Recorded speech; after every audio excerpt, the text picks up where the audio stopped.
Good morning, ladies and gentlemen. My name is Clay, and I am the Bucks believer. Today, the Bucks lost a heartbreaker at the hands of the Golden State Warriors by a final score of 122 to 121. That's not to say that the Bucks didn't have a chance to win this game, because with just a few minutes remaining, they were up by double figures on the Dubs, and they allowed the Warriors to mount a pretty substantial comeback behind Steph Curry. In the end, the Bucks had a real chance to win the game, as they were just down by 1 point with 7 seconds remaining and had a timeout to draw up a play in order to get a great look at a game-winning shot.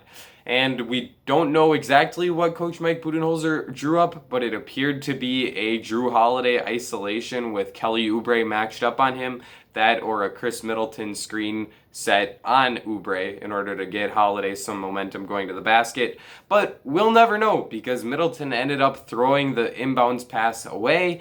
It rolled to the other side of the court where Donte DiVincenzo scooped it up. DiVincenzo swung it back to Holiday, who got it over to Middleton, and Chris put up a tough, contested jump shot with, I think, about 3 seconds left, and it ended up getting blocked. Pat Connaughton was in the right place at the right time, and he was able to pull down an offensive rebound, but he was unaware of how much time was left on the clock, thought that he had to rush up his putback attempt, and it was nowhere near going in.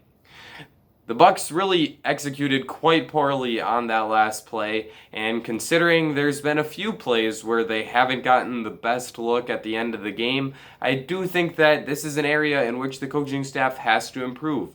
It also goes on the players in a large way, as Middleton simply cannot afford to make that kind of mistake as the inbound passer at the end of the game. I think I probably prefer to see Jrue Holiday as the inbound passer there.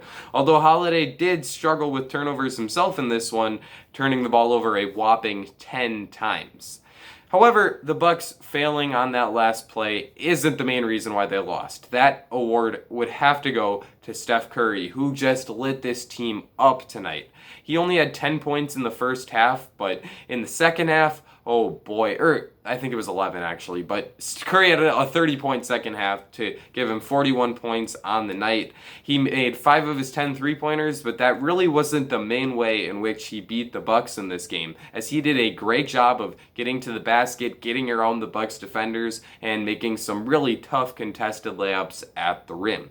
He also got to the free throw line 9 times, making 8 of them, and made a few wide open shots for his teammates, and that led to him getting, I think, 4 or 5 assists on the game.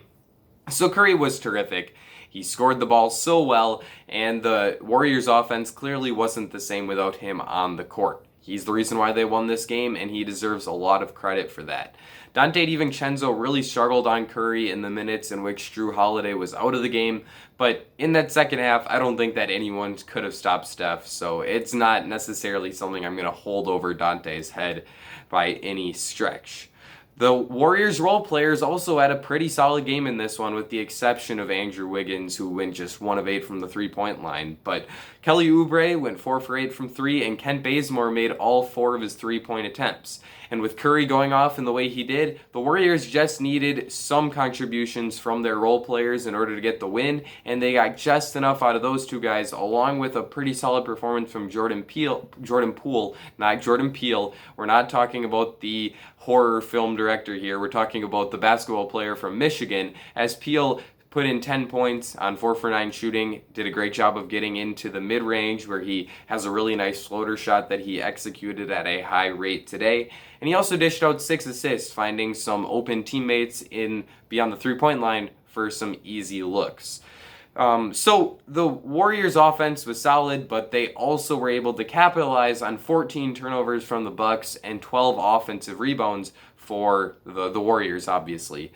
That offensive rebounding issue shows up yet again, as that was a major problem in the Bucks' loss to the Clippers just last week.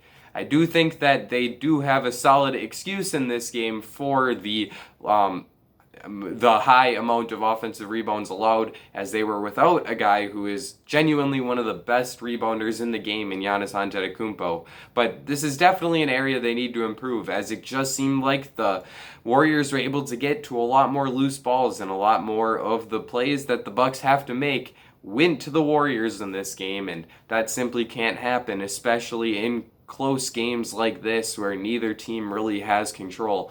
The Bucks just couldn't make some of the big plays that they needed to, and that's a big reason why they lost. On the offensive end, the Bucks got a solid performance from their two all-star caliber players in Jrue Holiday and Chris Middleton in the absence of their MVP in Giannis Antetokounmpo. Holiday had 29 points on 11 for 18 shooting and made 4 of his 7 three-pointers. This is the third straight huge game for Holiday, as he was also great against the Trailblazers and Kings prior to this one. But although Holiday did have a great game as a scorer, he was just hitting every kind of shot in the world. He was taking advantage of his matchup with Steph Curry in the post and finding open teammates on the perimeter while also doing a nice job of scoring out of that low post position. He made a multitude of three-pointers, 4 of 7, as I said before, a lot of those being difficult off-the-dribble shots. So kudos to Holiday for the scoring, but the turnovers were just uncharacteristic from him and were, many of them, pretty ugly turnovers that cannot happen. A lot of them were live ball turnovers that led to easy runouts for the Warriors. One that you can easily find is watch the very first possession of the second half where Holiday was just lazily dribbling the ball off the court and Kelly Oubre picked him up in half court and picked his pocket, and it led to an easy runout for the Warriors and an easy bucket. Holiday usually has a pretty good handle and is not a turnover-prone guy whatsoever, but this kind of game can't happen. You can't have mental lapses like this where you're turning the ball over a ton. Holiday has been great. He won Eastern Conference Player of the Week last week, but this can't happen.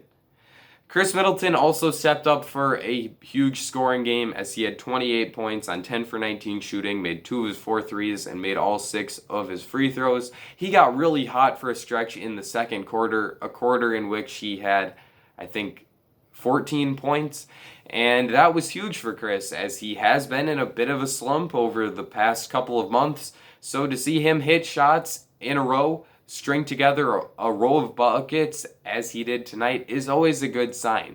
And he was hitting some really tough shots. I was kind of getting into it and singing the song that they always play when he gets going at home games, the "Warm It Up, Chris. Warm it up, Chris." You know, I got that going a little bit in my living room, but overall, Middleton had a solid game. Once again, he did struggle with turnovers. He had 5 of those. Some of them were careless passes. Other times he just struggled with some defensive pressure.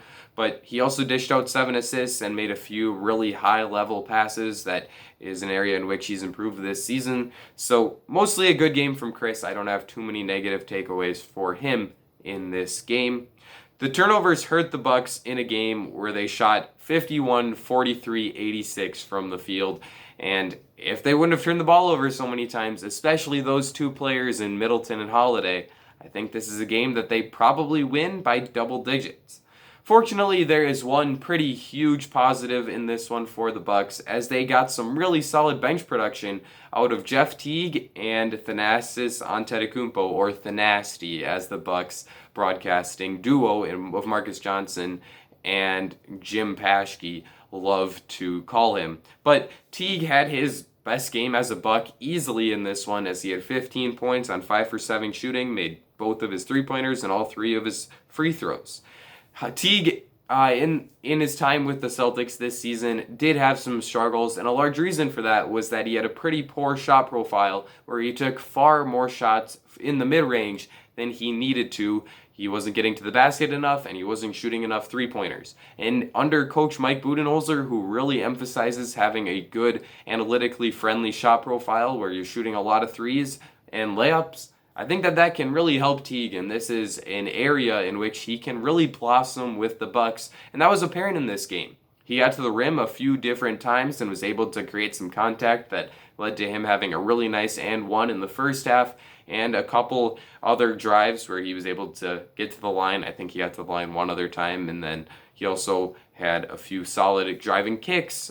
He had 3 assists in this game, and one of those assists was a real standout as he threw a one-handed baseball pass to Bobby Portis, who cut to the rim for an easy dunk. That was a really impressive pass from Teague, and I'm excited to see what he can do because he's played pretty well so far, in my opinion, to start off his Bucks tenure, and I'm looking forward to seeing him continue to integrate himself into the team and whether or not he's going to be able to be a consistent rotational piece come playoff time. Thanasis Antetokounmpo, as I said before, was also pretty good for the Bucks off the bench. He had 10 points and grabbed 5 rebounds on 4 for 4 shooting, but it felt like he was much more impactful than that stat line would indicate because he's just all over the place. He's providing energy. He's pumping his fists all the time. I like to say that he must be the league leader in offensive goaltending calls because he oftentimes gets overexcited and goes up to tip shots in when they haven't left the circle yet. And while that's not a good thing, the energy is apparent, and I love watching Thanasis play for that reason. He also has started to become an improved offensive player, and the addition of the dunker spot gives him a real chance to make Coach Mike Budenholzer's playoff rotation, as he's not relied upon to space out the court from the three-point line where he can't really shoot it. Instead, he can just stand in the dunker spot, catch passes from his teammates, and finish easy dunks under the basket. So with Thanasis' constant energy on defense and ability to take on some really difficult matchups against skilled wing players, as well as his ability to finish from the dunker spot, I think we could see a real role for him in the playoffs this season, especially against teams where his athleticism on the defensive end is necessary. I think that against the Brooklyn Nets, he certainly could be an option that they could throw at someone like Kevin Durant for, 5 to 10 minutes of a game. So I like Thanasis, and I love what he's brought to the Bucks so far this season. Excited to see it continue. Let me know what you thought of this game in the comment section down below. Leave a like and subscribe if you enjoyed this video, especially if you are a fellow Bucks believer. This is the place for you. I think that I've covered everything that I wanted to cover, so that's going to be it for me. Ladies and gentlemen, I will see you all again very soon.